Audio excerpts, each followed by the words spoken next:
Hi, I'm Elaine. When I asked my stepmother what time my father's funeral would be, she looked me dead in the eye and said, "Oh, he's been gone for a while. We buried him already, just close friends." No call, no invite. They let him die, and buried him like he never had a daughter. But a week later, she called me, her voice shaking. "What the hell are you doing to my life?" What was I doing?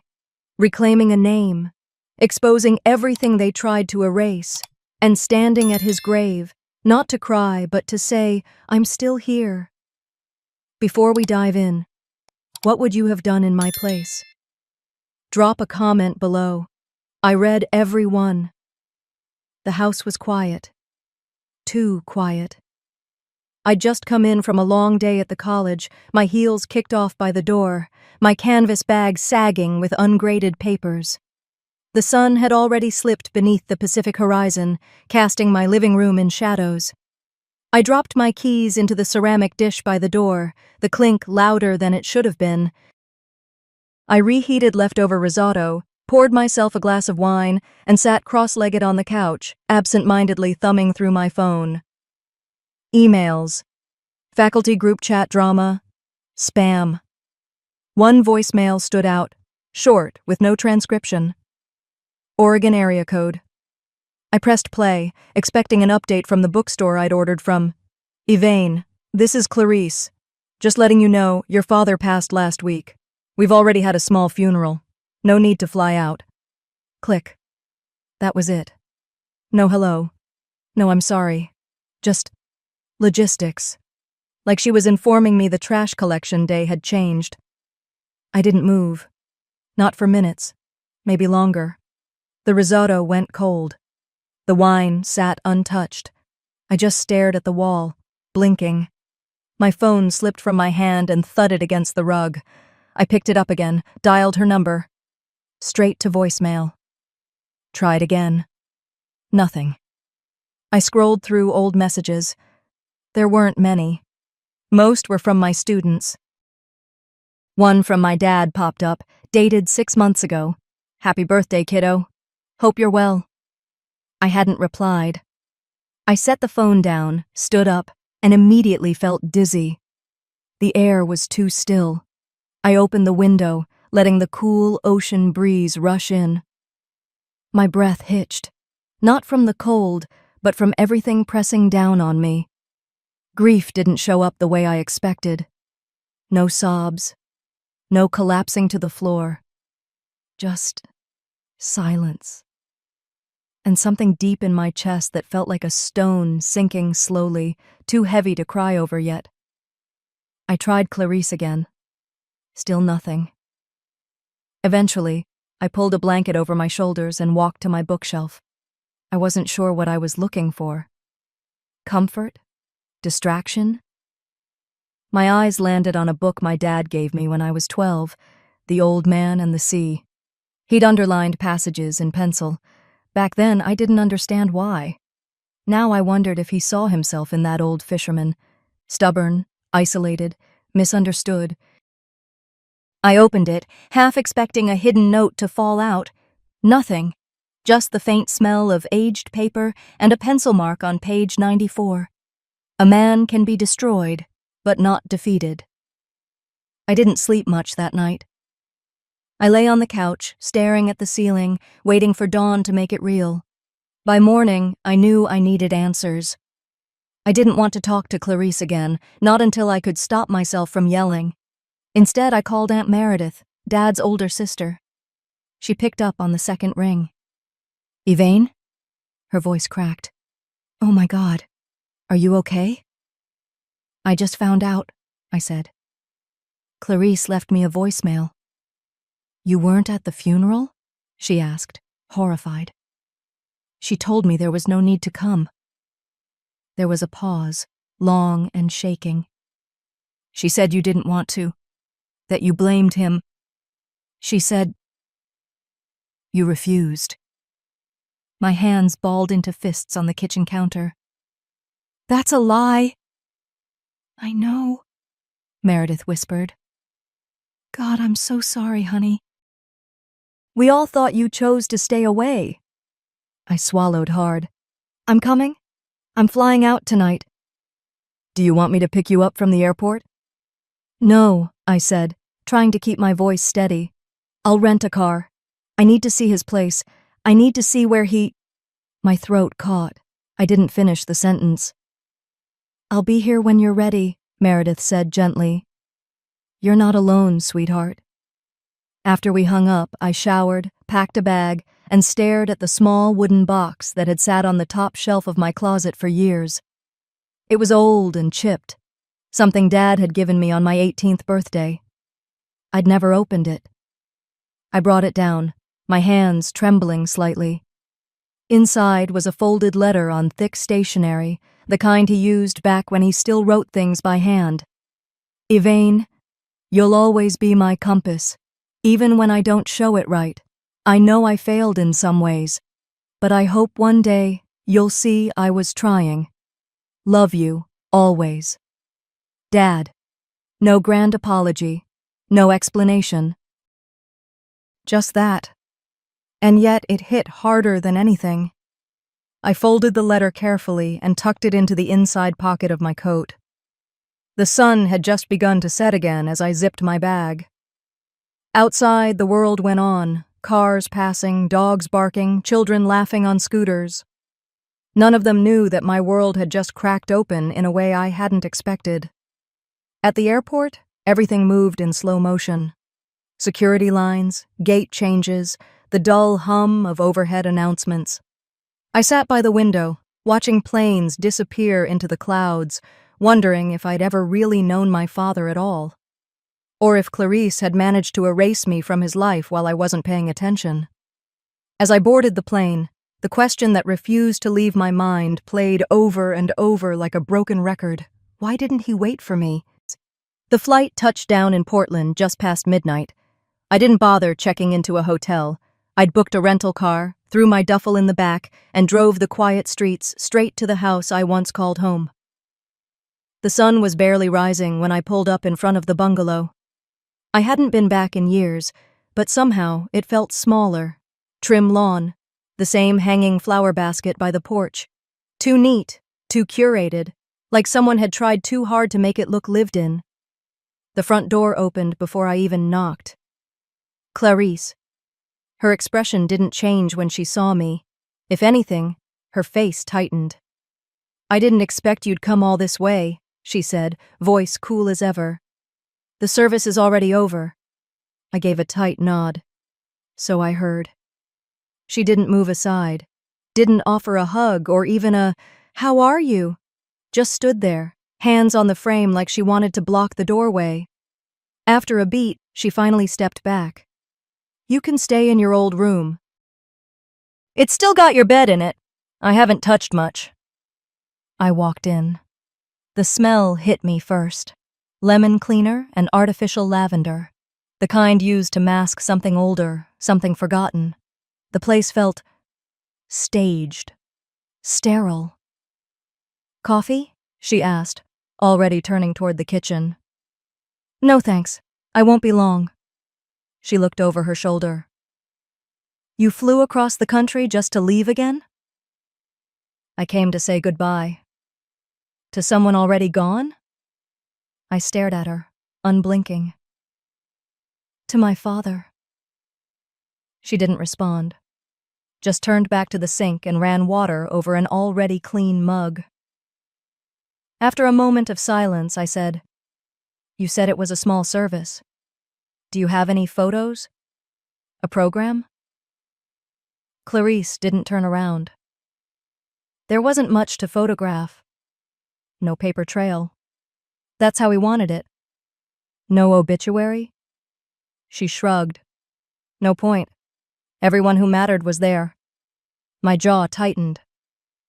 I checked the local listings. There's nothing. Not even a mention. "Like I said," she muttered, rinsing the mug again for no reason. "He didn't want any fuss." I studied her back. She was lying. I could feel it in my bones. "I'd like to visit the cemetery." "Suit yourself. Plot 9A at Hillside Memorial. Far left row. There's nothing fancy, just grass. That much I believed. I grabbed my coat and left without another word. The cemetery was quiet when I arrived, the morning fog still clinging to the grass.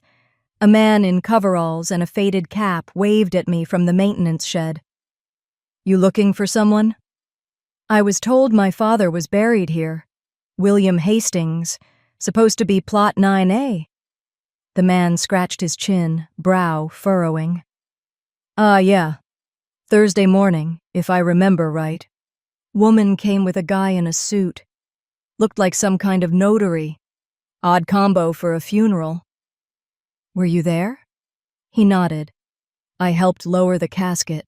No prayers, no guests. Just them two. Real quick." He led me to the far left row, down a gravel path littered with pine needles. We stopped in front of a bare patch of grass. No headstone, no name, no flowers, nothing. "This it?" I asked quietly. "That's the one," he said. "Temporary marker got pulled by the wind. Happens sometimes. I can make sure it gets replaced." I knelt beside the disturbed earth, brushing aside a few fallen leaves. "Thanks," I murmured, though my voice sounded far away. The man waited a respectful distance before walking off, whistling softly. I sat there a while, trying to feel something, anything, but the cold emptiness in my chest only grew deeper.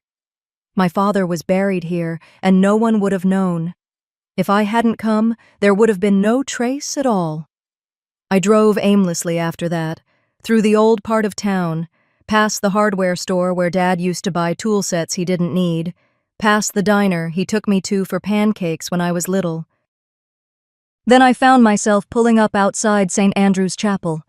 Dad hadn't been a devout churchgoer, but he'd occasionally attended services here after Mom passed. I stepped inside, the smell of old wood and candle wax greeting me like a whisper. A man in clerical garb appeared from a side door. "Can I help you?" I introduced myself. "My name is Elaine Hastings. My father used to come here sometimes. William Hastings." His face softened. Yes. I remember William. I'm Reverend Henry. I just found out he passed. I wasn't told about the funeral." He gave a gentle nod, folding his hands. "I'm sorry to hear that. I wondered why you weren't there." "Clarice told people I chose not to come." His lips pressed into a line. "That's unfortunate." "Did he leave anything with the church?" I asked. "He used to write things down, letters." The Reverend hesitated. "Actually, he did ask us to hold something for you. A letter. Said it was personal." I felt my breath catch. "Can I see it?" He looked apologetic. "I'm afraid it was never picked up. I gave it to her last week, assuming she'd pass it along." "Of course." "She didn't," I said flatly. The Reverend's face tightened. "I'm sorry. It wasn't my place to interfere." "No, it's not your fault." We talked a little longer, about my dad's quiet nature, the way he used to sit in the back pew, always alone. When I left, the Reverend put a hand on my shoulder and said, "Sometimes grief brings out the worst in people, but truth has a way of making itself known." I nodded, not trusting myself to speak. Back at the house, Clarice was in the kitchen again, chopping celery with the precision of a surgeon. She barely looked up as I passed her. I didn't stop to engage. Instead, I made my way to the garage. It hadn't changed much. The same old pegboard lined with mismatched tools, the same creaky stool. I opened drawers, flipped through dusty boxes. It took nearly an hour before I found it, hidden behind an old tackle box, a small metal tin. On the lid, in my father's handwriting, were the words, "For why?" My hands shook as I pried it open. Inside was a photo, me, Dad, and Mom, torn in half. Clarissa's face was nowhere in sight. A flash drive, unlabeled, and a pocket watch. still ticking. I held it in my palm, the same one he used to wind at the dinner table when conversation got awkward, the same one I'd played with as a kid, listening to the soft, rhythmic tick. I closed the box and slipped it into my bag. As I stepped back into the house, Clarice didn't say a word. The smell of sautéing onions hung thick in the air. The house felt too warm, too silent. I walked past her, back to my old room. That night, I sat on the edge of my childhood bed, fingers wrapped around the flash drive, staring at it like it might start glowing. What was she so desperate to keep buried? And that night, as Clarice cooked in silence, I sat in my old room, staring at the flash drive, wondering, what was she so desperate to keep buried? The room still smelled faintly of old rosewood and mothballs. The same floral wallpaper my dad had once let me pick out still clung to the walls, faded and peeling near the corners. My childhood bookshelf was still there too, books slightly off-kilter like no one had touched them in years. I plugged the flash drive into my old laptop, heart thudding as if it already knew what was coming. Just one file appeared. For Yvain, if I don't get to say goodbye. My hand hesitated over the trackpad. I clicked. And there he was. My father, thinner, paler, sitting in the old study chair in front of his desk. His eyes looked tired but clear, focused. His voice cracked as he began, "If you're watching this, then I didn't get to tell you myself." I swallowed hard. The lump in my throat pushed upward. His voice was different, gentler than I remembered. Not the clipped tone he used during family dinners. This felt private.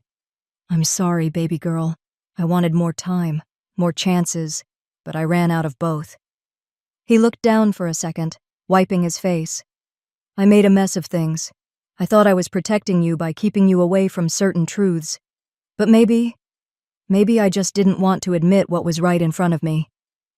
He sighed. "I let Clarice come between us. I thought she was helping. She was always good with words, always knew how to make herself sound like the voice of reason. But I should have questioned more. I should have listened to you." He paused again, then leaned forward, lowering his voice. "Clarice isn't who she says she is. I found something, Yvain, something about the house, the accounts. I was going to fix it." My fingers curled tightly around the edges of the laptop. "Don't trust what she shows you. Check the basement wall. Behind the old wine rack." Then he smiled faintly, just a flicker of the man I used to adore. "You were always the strongest one, Yvain. I knew you'd find your way back." The video ended, and I sat there, silent, with tears on my face I didn't remember shedding. I stayed like that for a while, staring at the black screen, my father's last words echoing in my head. The weight of everything he hadn't said when he was alive now crashed into me all at once. He had tried to reach me. He had tried to undo what she'd done. I wasn't crazy for suspecting Clarice. I wasn't wrong. Suddenly, a different kind of grief washed over me. Not just the loss of my father, but the loss of what could have been. We might have reconciled, if Clarice hadn't stood between us. I remembered the last time I tried to visit him, 3 years ago. I'd flown in on a whim, just wanted to surprise him. Clarice met me at the door with a strained smile. "Oh, Yvain, he's not home, sweetie." "He left for a conference this morning. Didn't I text you?" No, she hadn't. She knew I was coming. She looked me in the eye and lied. And like a fool, I left. Told myself maybe she was right, maybe the timing was bad. But it wasn't about bad timing.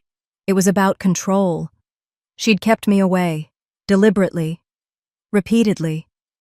My eyes shifted toward the clock on the nightstand. 12:47 a.m. The house was silent. Clarice had gone to bed after cleaning up her untouched meal.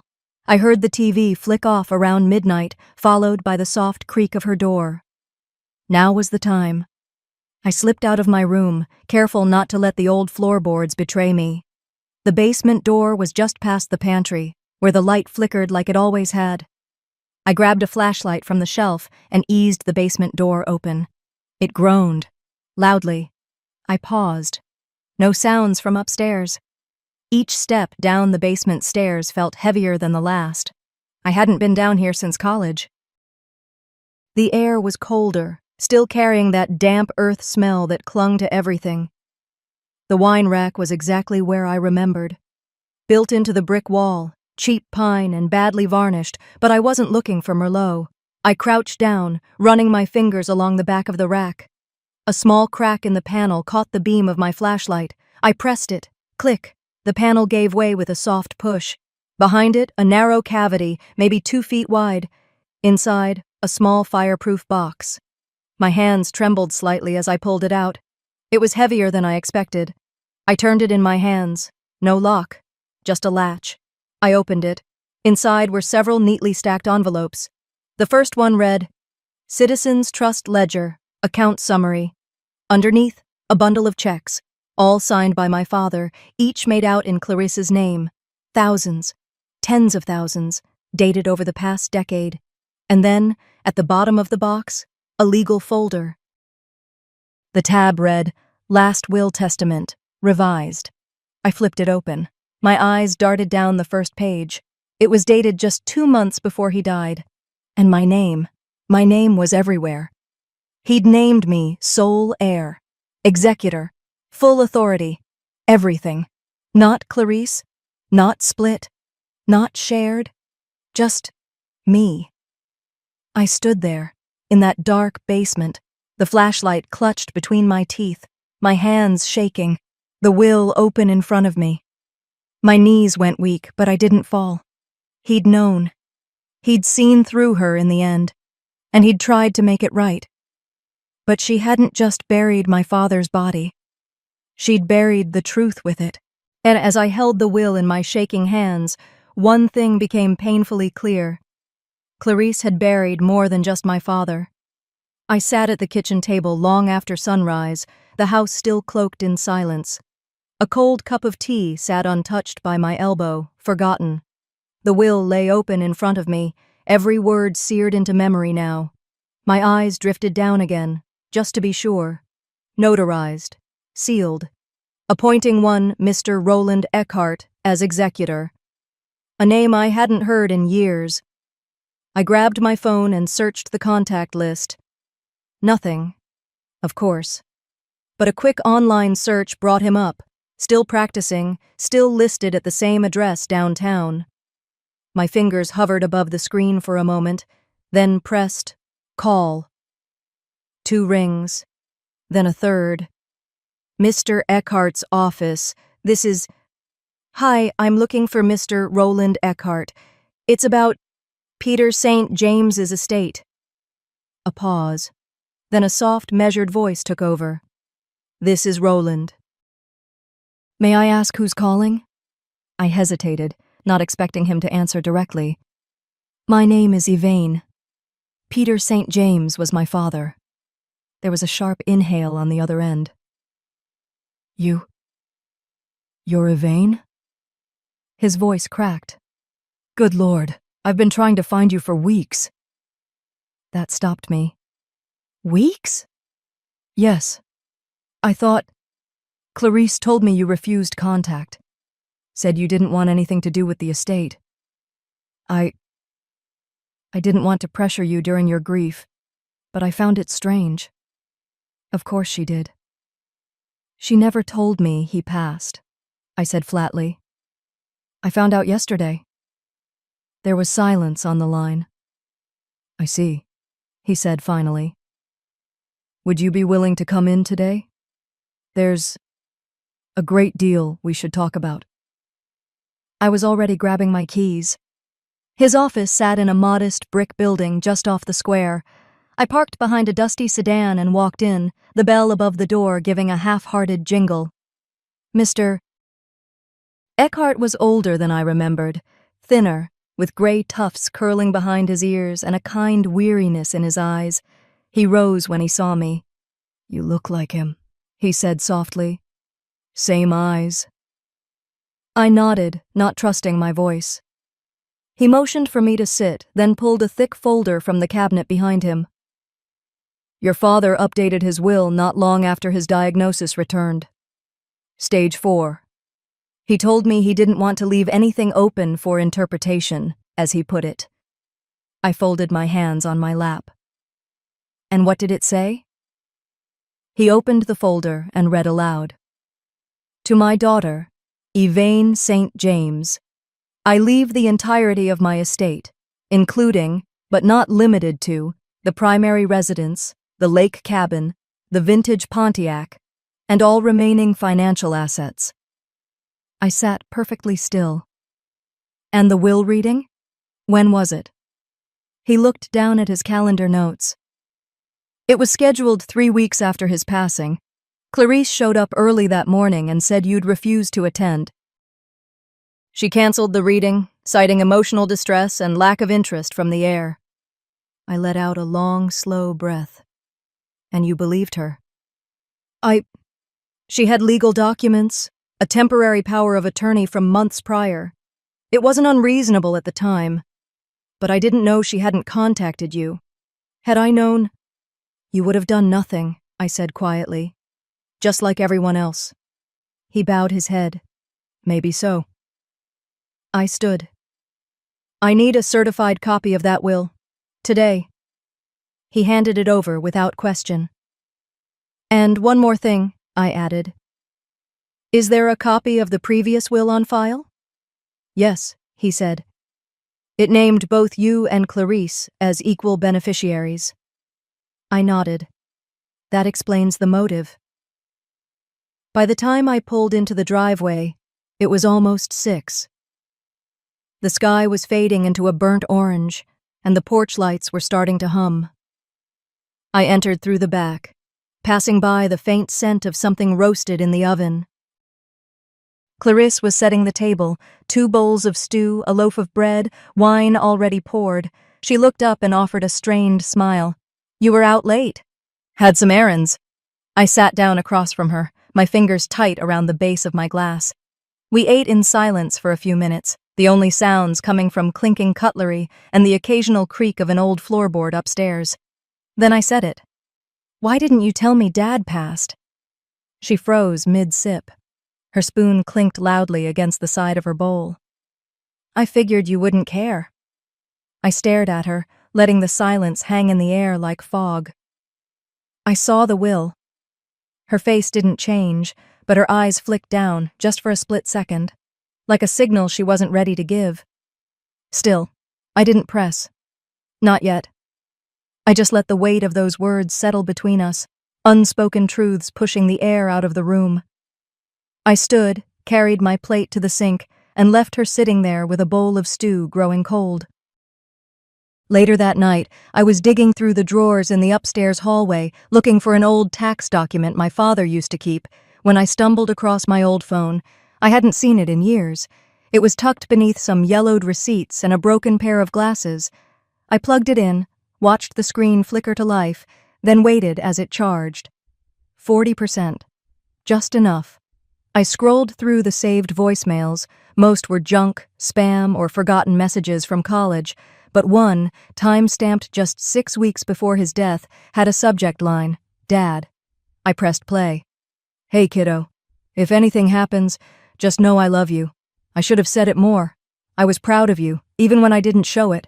I didn't know how to fix everything. There was a long pause. Then his voice came back, quieter. And be careful. Clarice isn't grieving. She's planning. I sat perfectly still, that tiny recording playing over and over, letting each word root deeper. Then I forwarded it to myself, to my laptop, and saved it 3 separate times.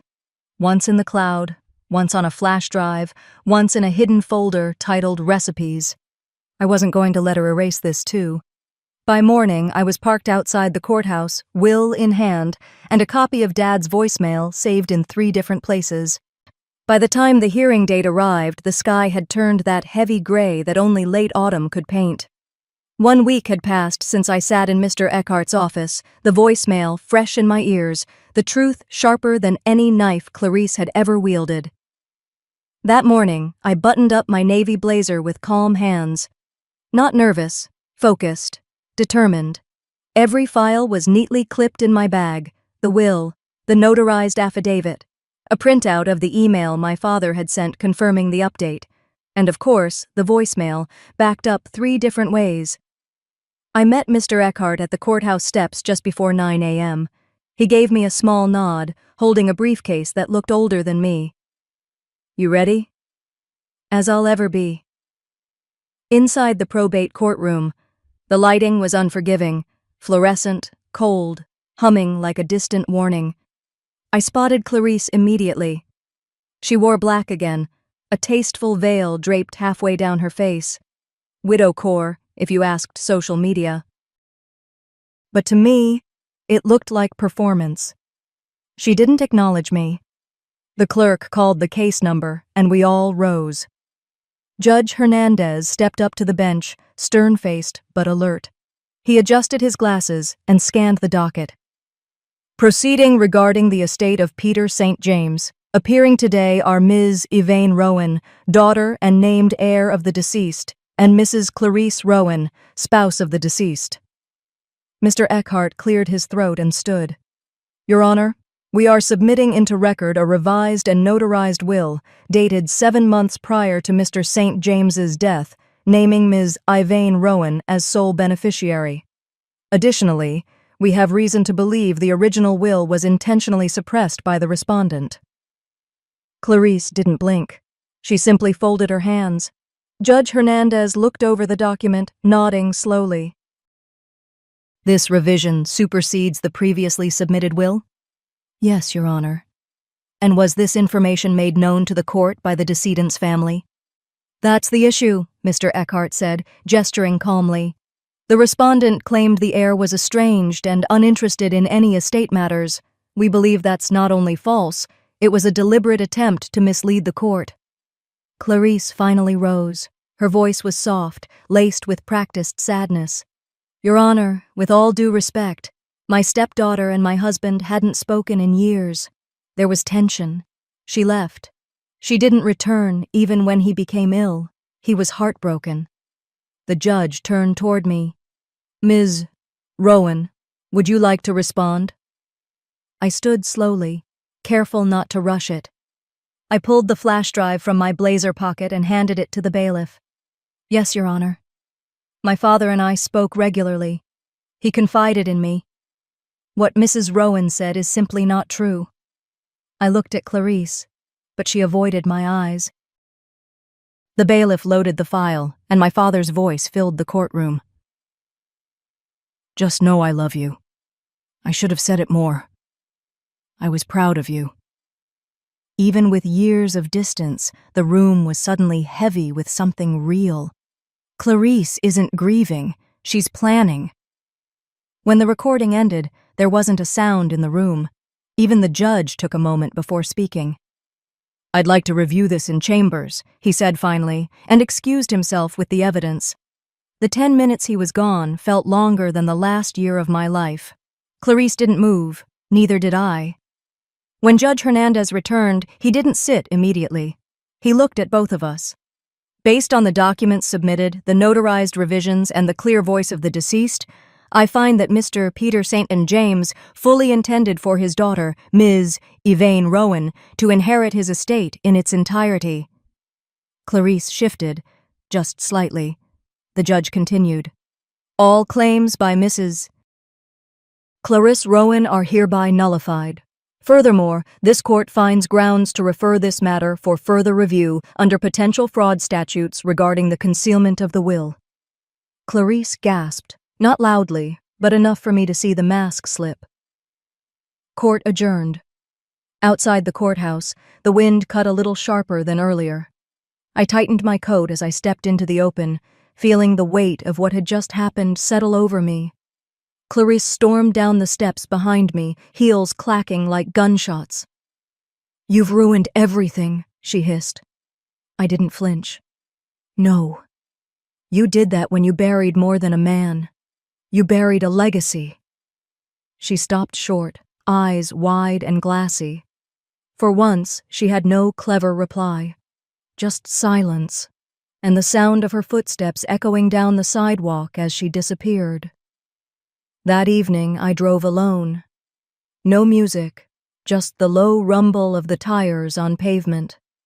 The cemetery sat quiet beneath a veil of early fog. The grass had gone yellow, brittle underfoot. I walked to the grave with a small pot of marigolds in one hand and a polished stone in the other. I knelt and cleared the dried leaves from the base of the headstone. I hadn't brought anything grand, just a small engraved marker with his name and the phrase, "He made peace." I pressed it gently into the soil, then sat beside it for a while. "Dad," I whispered, "it's done." There was no breeze, no dramatic sign, just stillness, and that was enough. But even with the house in my name, the accounts restored, and the lies exposed, I wasn't done. Not yet. 3 days after the ruling, I stood in the entryway of the home I'd grown up in. It looked the same, smelled the same. Wood polish, old plaster, something faintly floral that never quite left the air. But this time it was mine. And something about that made everything sharper, like I could finally see the bones of the place. I walked through each room slowly, not like I was inspecting, but like I was remembering. This wasn't nostalgia. It was a quiet audit. Which walls had heard my father's laughter? Which corners Clarice had claimed over the years and turned sterile? Upstairs, I paused at the attic door. That latch had been stiff since I was a teenager, but with a solid pull and a groan of wood, it gave way. Dust bloomed in the light as I climbed the narrow stairs. The attic was more organized than I remembered. Along the far wall, several boxes sat stacked in neat columns, each labeled in careful handwriting. Rowan Holdings, 1947 to 1989. Some labels bore my grandfather's name. Others, my father's. I opened the first one with trembling fingers. Inside, ledgers, maps, rolled deeds, and a smaller box with a leather-bound journal on top. My father's name was embossed on the corner. I sat down on the old floorboards, brushed the dust from the cover, and began to read. Clarice keeps asking about the old trust my father left behind. She thinks I don't know her game. But I'm not blind. I swallowed. Page after page, my father's voice came alive in ink. Notes about business decisions, personal regrets, things he thought but never said aloud. In one entry dated nearly a year before his death, he wrote, "If anything happens, Elaine needs to find the keys, both sets. Without them, she can't access the backup accounts. She has to look in the book. She'll remember." The book. I closed the journal and sat in silence, the wood creaking under me as I thought. Then it clicked. In his study, he always kept a worn copy of The Old Man and the Sea on the third shelf, left side. No one ever touched it. I went downstairs, the steps feeling more familiar with each one. In the study, sunlight cut through the blinds like gold thread. I found the Hemingway book exactly where it had always been. I lifted it. Heavy. The pages were glued together, hollowed out in the center. Inside, 2 key rings, one brass, one silver. The tags were simple. Lake House Vault. Garage Box A. The garage. Clarice had always kept the back garage locked. I'd asked once, years ago, and she said, "It's just junk. Old tools, probably mice." But the way she said it, it had always stuck with me, too casual. I threw on my jacket and stepped outside. The air had shifted, autumn biting a little harder. Leaves crunched under my boots as I crossed the gravel toward the back structure. The padlock was still there. I slid in the silver key. It turned. The door groaned open. Inside was dim, but not empty. No mice, no tools. A single fireproof chest sat in the center of the space, flanked by 2 shelves of old file boxes. I stepped closer, heart thudding. In the chest, more ledgers. A sealed envelope marked Bank of Cattail, Deposit Box 34. And at the bottom, a deed. It was signed by my grandfather. Property in his name. Not my father's, not Clarice's. Mine. At least, it had been. I stared at the signature. The date, 1986. That was the year I was born. It was titled to a trust in my name, one I'd never heard about. I needed answers. The next morning, I drove to the county records office. The building hadn't changed in decades. Peeling paint, glass doors that stuck, the quiet hum of forgotten government. A woman behind the desk looked up as I approached. "Help you?" "Yes, I'm trying to trace property records for a parcel I just discovered." It belonged to my grandfather's trust, dated back to the late 80s. She blinked, then motioned to a seat. "Give me the deed." I slid it across. She typed slowly, fingers deliberate. "Haven't seen a Rowan trust come through here in years." Her words faded as she squinted at the screen, then frowned. "What is it?" I asked. "There's a note in the digital ledger. This property was part of the Rowan Trust until 2021. Then the title was changed. Owner reassignment." But what?" She turned the monitor slightly. "That reassignment doesn't list a beneficiary. Just a name. Clarice Rowan." I stared at the screen. "She removed me from the trust," I whispered. The woman raised an eyebrow. "You were the original beneficiary?" "Yes." "Then someone's got explaining to do. That's not just an update. That's a legal reroute. Could be forgery, depending on how it was done." I asked for copies, paid extra to have them certified. Drove home without music again, just the sound of tires on road, my thoughts louder than the engine. At the kitchen table, I laid everything out. The keys, the journal, the deed, the digital printouts. It wasn't just theft. Clarice hadn't just stolen from my present. She'd tried to erase me from the past, rewrite my family's future like I had never mattered. And now, finally, I had proof.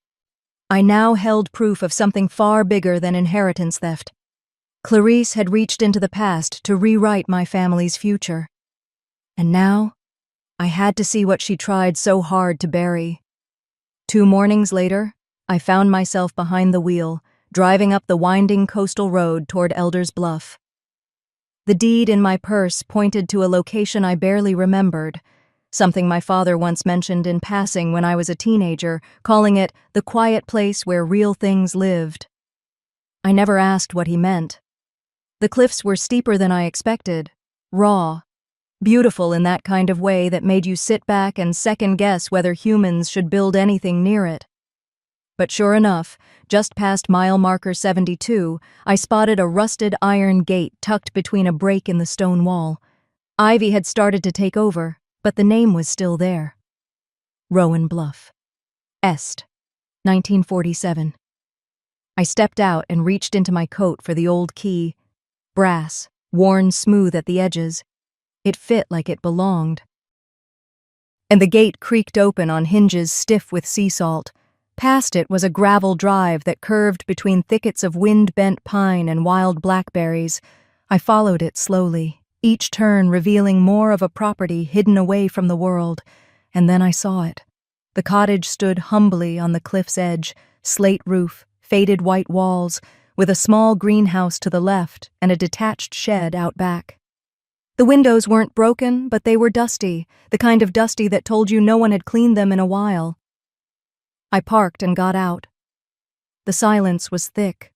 No birds, no wind, just ocean roaring below. Then a voice called out, rough but not unfriendly. "You're late by about 15 years?" I turned.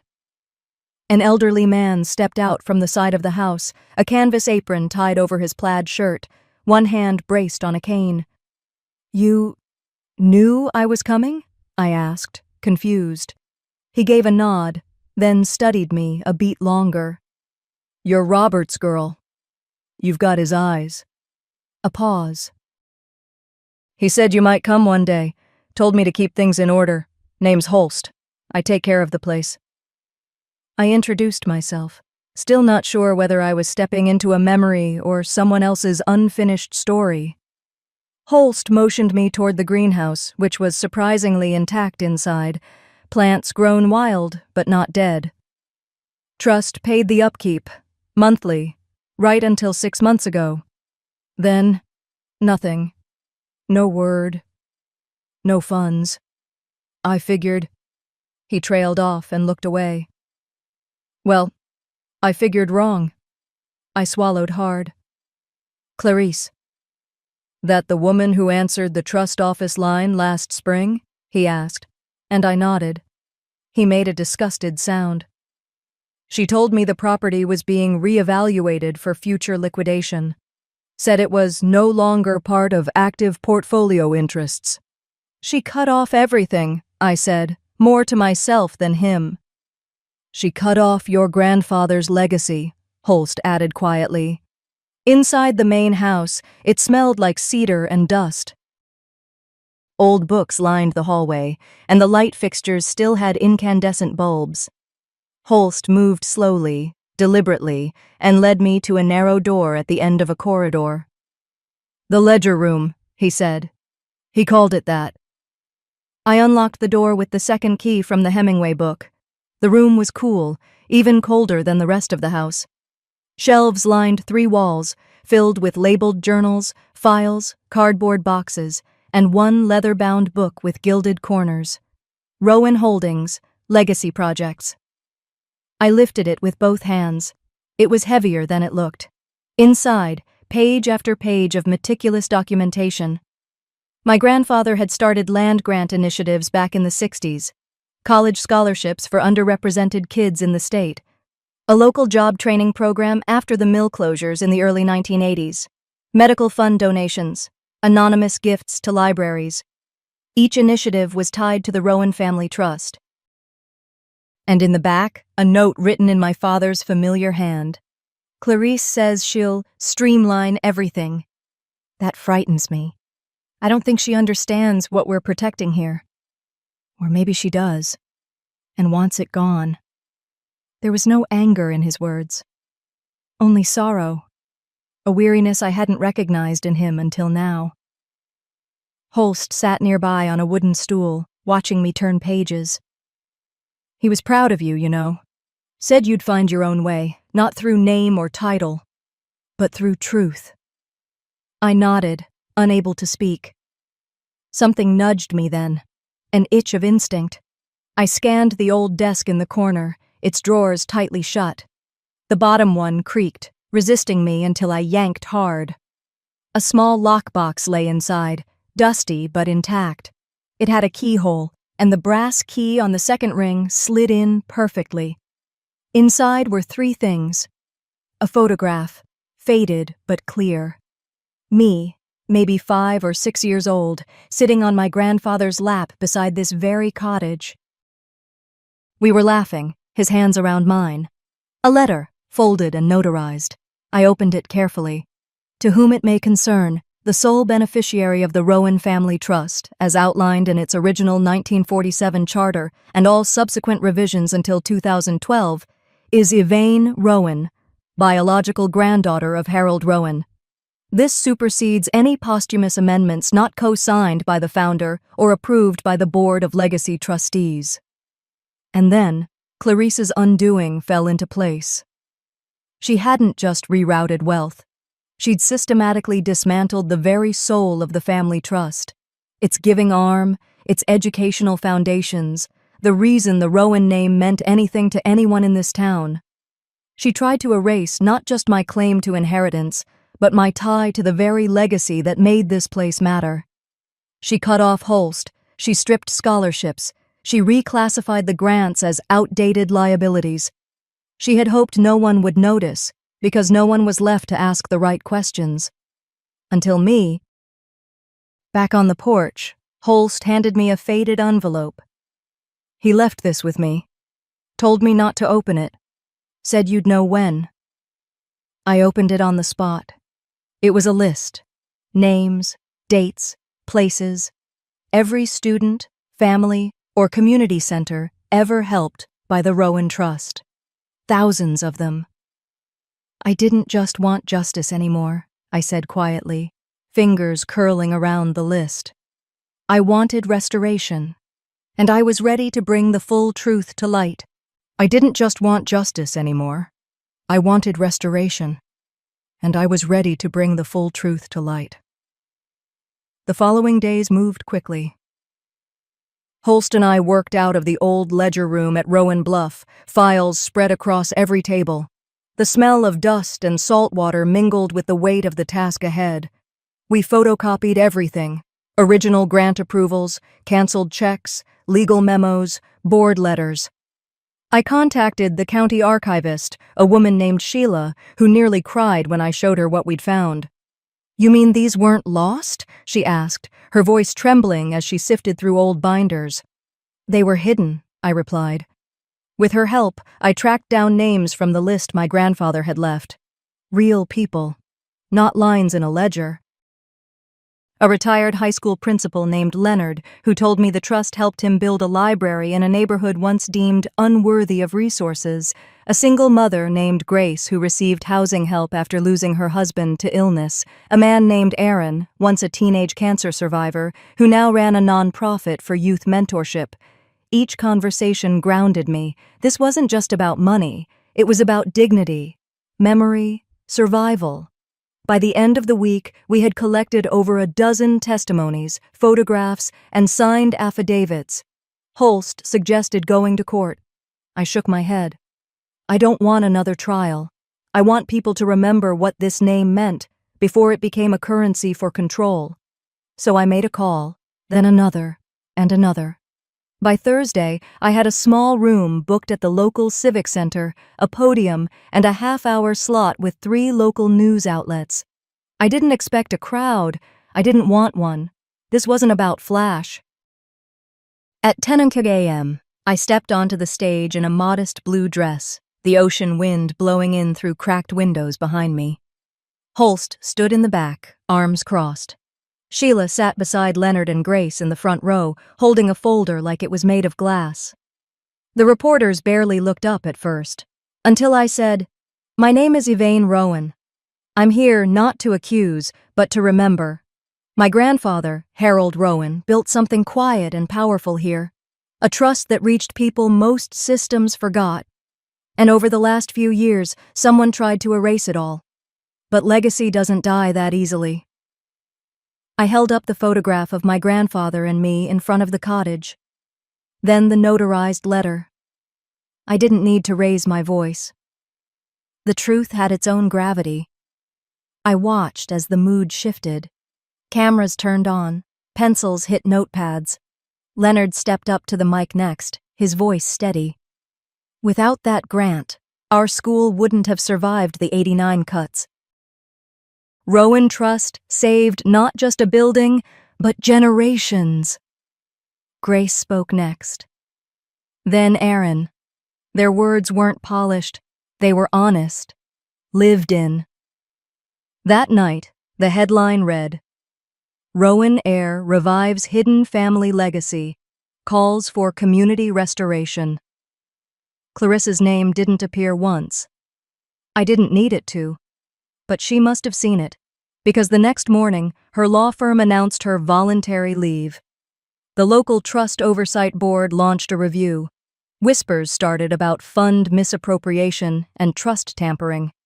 I received 4 interview requests the same day.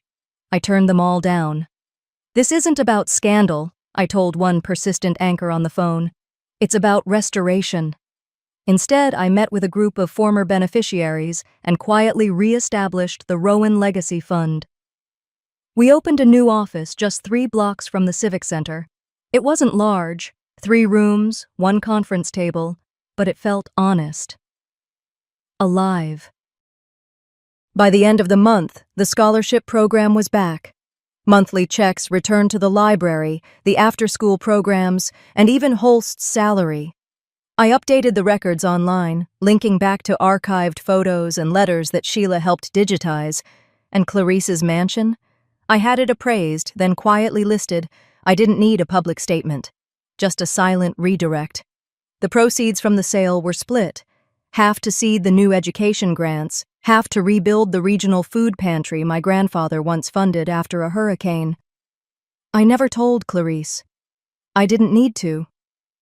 Late one evening, as the sun was dropping low over Elder's Bluff, I sat back in the ledger room, leafing through one of the older journals. Between 2 pages, something slipped free, a folded envelope, brittle with age. It was addressed in my father's handwriting. I held it for a long moment before opening it. Yvain, I'm sorry. I didn't protect you from Clarice the way I should have. I let her push you out. I let silence win. But I never stopped loving you. You were always the better part of me. I see you, kiddo. Even now. And I hope, wherever you are, you're still building something bigger than yourself. Dad. The tears came then. Not the bitter kind that sting, but the kind that wash you clean. I didn't wipe them away. I let them fall. Because some truths don't need to be shouted. Some justice doesn't need applause. And some legacies rise not by force, but by returning home to where they were born. There was just one last thing to do before I could finally let go, and it was buried beneath a single marble stone. 2 weeks had passed since the press conference. The weather had shifted to early spring, soft and moody, with a haze that rolled in from the coast like a blanket you didn't ask for but didn't mind. I waited until the weekend before making the trip. There was no ceremony, no calls, no fanfare. I simply drove to the cemetery on the south edge of town. The gate squeaked as I pushed it open. It was older than I remembered, chipped paint, ivy swallowing the brick walls, and rows of stones like sentences cut short. I walked slowly, careful not to disturb the silence. I carried a small wooden box tucked beneath my coat, wrapped in an old linen cloth. It took longer than I expected to find his grave. The map they gave me at the office was vague, and the section he was buried in looked almost forgotten. No manicured grass. Just wild growth and weathered markers that leaned like tired shoulders. When I finally saw it, I stopped. There was no name, just a flat, cracked stone with initials barely visible under moss, RR. The groundskeeper must have heard my steps. He appeared a few feet behind me, holding a rake and wiping sweat from his brow with a red handkerchief. "You looking for Robert Rowan?" he asked. I nodded. He scratched his chin. "He was brought in quiet, real quiet. No service, no flowers, no obituary either. Just a woman who paid in cash, signed family, and walked off." I didn't need to ask who. I already knew. My throat tightened. It wasn't the grave that hurt. It was the idea that even in death, Clarice had buried him in silence. Like he didn't deserve to be remembered. Like he didn't matter. I waited until the groundskeeper left before kneeling down. The earth beneath me was soft, still damp from the morning dew. I set the box on the stone, my fingers shaking just a little. "I'm sorry I wasn't here," I said quietly. "I should have come sooner. I should have found you. But I'm here now, and I brought everything back. Your legacy. Your name. Me." I opened the box slowly.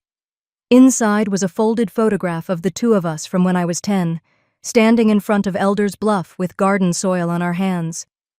There was a copy of the letter he wrote, the one I'd found tucked in the ledger, and the last page from the journal he'd left behind. I placed them gently inside a clear sleeve and laid them on the grave. No one saw. No one needed to. That afternoon, I returned with a granite headstone I'd had made the week before. I hired a local stonemason who didn't ask questions, only promised to finish it by Sunday. He kept his word. The new stone was simple, just enough to say what mattered.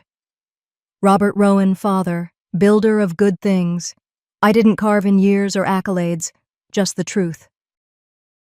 There was no ceremony, no eulogy. I didn't even bring a chair. I stood in silence as the wind rustled through the trees and the clouds shifted like breath. A single white flower, fresh from the garden I'd revived at Elder's Bluff, was placed at the base of the stone. And then I stayed. For a long while.